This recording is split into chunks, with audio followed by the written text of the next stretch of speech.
as much as you want to get on with it, dear Cancer, and it's not that you can't, it's more that there are certain details you can't overlook.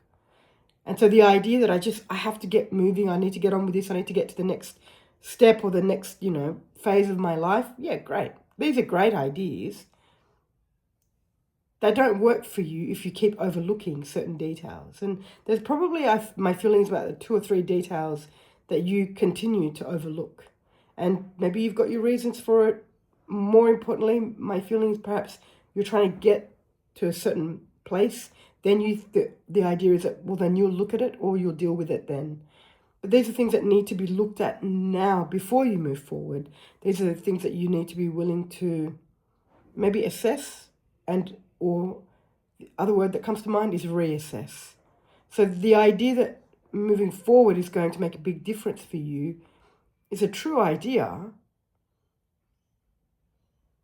but not until you look at these 2 or 3 details that you continue to skip over, almost intentionally, because once you arrive somewhere, then you'll look at it.